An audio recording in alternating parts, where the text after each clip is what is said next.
Hi, welcome back to another podcast. We delve into the depths of mental health. People have been kindly donating their stories for us to hear and take from. And it's a great way of helping others who are going through similar experiences. Even though everyone's is unique, there are parts that can be taken away, and hopefully others can be inspired by the bravery of those who have shared their stories with us and given us their advice. Today I'll be going through the life of a really good friend of mine, Phil. It's been a while since we've hung out, but back in the day in the groups of friends that we had, we were inseparable. Phil was all about fast cars, computer games.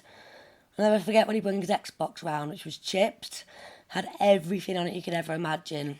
And it kept us amused for a while. We had multiplayer death matches on Halo, belting out, "Stop looking at my screen," when others would find him through tracking down with a bit of cheating tactics. There was always quite a few of us that would chill in the same house, and if you had a comfy chair and moved, the 3-second rule would come out, so if you snooze, you lose. There'd be someone who would always make the mistake asking if anybody wanted tea or coffee. We roped into making about 10. We had some good times. It's always a shame when you lose touch with people and eras come to an end. It is important to have people around you, especially when you are fragile. And I appreciate the experience I had with old groups of friends, but people do grow up, move on, get married, have kids. But it is nice to stay in touch, which is why I think Facebook's great. Without Facebook, I would have lost touch with countless amounts of friends, so I'm grateful for that. Anyway, enough whittering, here's Phil's story. I asked Phil to tell us a little bit about himself. He said, "Hello, my name's Phil. I'm married, father of one from Preston, now living in Cumbria," and I asked him what's his story relating to mental health. "I always struggled with being a bit different. I suppose nowadays I would be tested and probably put on the spectrum. Combine this with the higher than average IQ and ADHD, I process life at a high speed. Imagine having hundreds of browser tabs open at once but still being able to cope with it all. This has always led me to deal with life differently. And several years ago, I found that more and more I was struggling to cope with normal, everyday situations. Mood swings, angry, aggressive outbursts, followed by days of guilt and depressive episodes. After visiting the doctor with migraine and headache symptoms after a particularly bad week, I was diagnosed with stress and depression. I've asked Phil if he can help us understand what life's like for him. After a diagnosis, I was seriously knocked back. I'd never thought that my way of dealing with life and how I reacted to it could lead to such an illness. I took a long time off work to learn to cope with this new version of myself that had appeared. Due to my other issues, I tend to see life differently, classed as high functioning. I deconstruct situations differently and often see situations from a third person perspective. When combined with depression, this can be a terrible combination and cause serious spiralling when a depressive mood hits. For a while, simple medication was all I really needed, along with a few changes to my lifestyle and diet. I wasn't eating healthily, which can compound mental health situations, as body and mind need to work together. As for the root cause of my depression, the biggest factor at the time was stress. While supported by medication and with the time away from work, I was able to rationalise this and work through a lot of my own issues. So when I returned to work, the biggest cause of stress at the time, I looked at the situations differently and knew that particular job/employer was not worth sacrificing my health over. I asked Phil what have been the biggest struggles you faced with your mental health. Personally, the biggest struggle was coping with the medication long term. For a while it really helped me out, slowed me down a bit. It was like being able to concentrate on each thing individually and not get stressed out about my brain wanting to work on a million things at once. Though after a while I was starting to slow down too much. Emotions became dulled and I started to feel numb. For those who know me, I'm a pretty emotional guy. I've always been happy with this side of me, but the breaking point came on the day my son was born. At this point, I'd been on the meds for a long time, and others had noticed my change in personality. Being 100% to be a father, it was a massive shock to me when the moment came. I felt nothing. No tears of joy, no elation that my wife and baby were happy and healthy, just numbness. That was the last day I took my medication. I was lucky enough that within a few weeks of the birth, I was able to change jobs and deal with one of the root causes of my problems. From there, it was more about managing symptoms and making sure I was in the best state I could be physically to allow my brain the time it needed to process things. So I asked Phil, what's a bad day like for you? I'm lucky that, many years later, I feel that I'm in control of my problems. This has taken some serious life changes and some mental fortitude. Even now I have days where I feel helpless and overwhelmed. I'm currently going through another transitional phase of my life, but nowadays I'm self-employed, work from home and spend the majority of my time as a house husband. I have a great family and network of people to rely on for advice and support. Touching on support, I did say to Phil, has he got a lot of support and how helpful does he find others? He said, I have a great network of people around me that help me cope with my issues.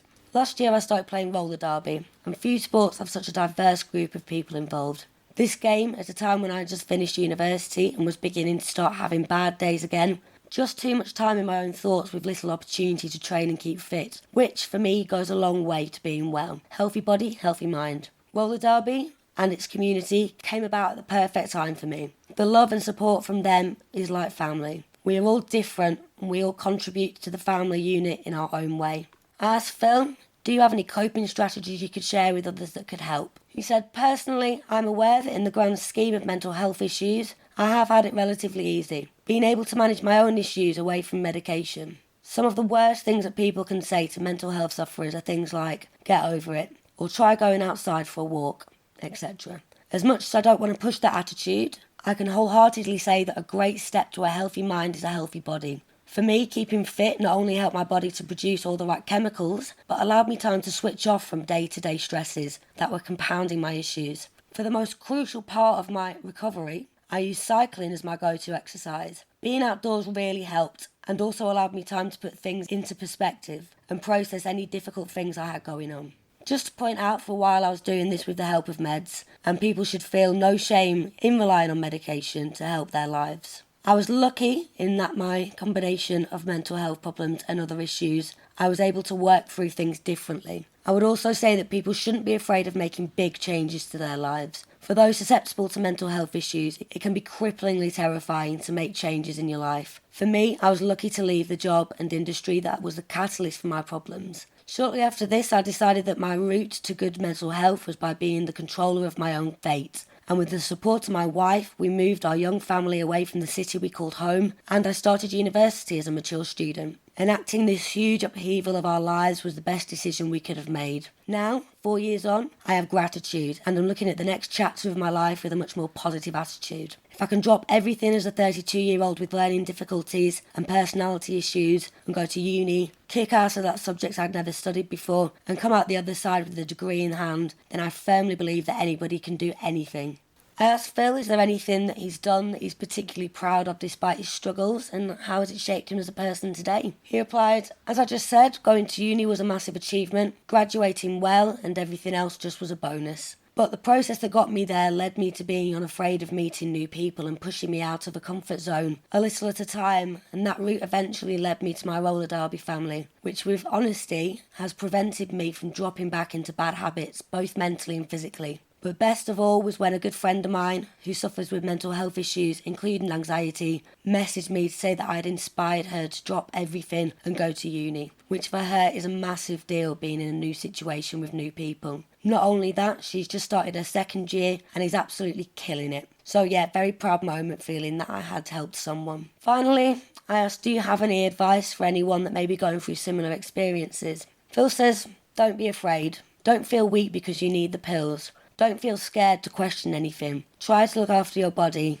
Even if it's just something to focus on short term, it can help. And in big capital letters, eat properly. Do the thing, whatever it is. Take the first step to being the best version of you outside of your illness, and things will improve from there.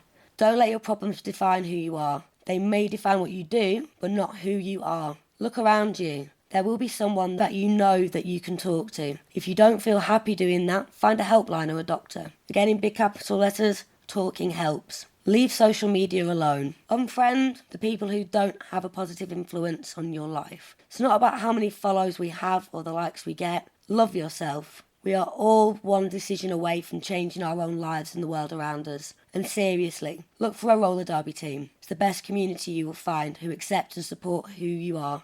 Accept and support anyone and everyone. Thank you so much, Phil. That's a really great story. As I said, me and Phil were friends many years ago. I do mixes for him every now and again and email them over to him. Loves his music, and as I said, his cars, computer games, and obviously his roller derby. Great guy, great story. Really appreciate that. I hope he's proud of himself. I'm so happy people are sharing their stories with us. I'm hoping that it reaches out and helps a few people, even if it's just one person. Help is help. Okay, I will be back with some more stories soon. Thank you very much for listening.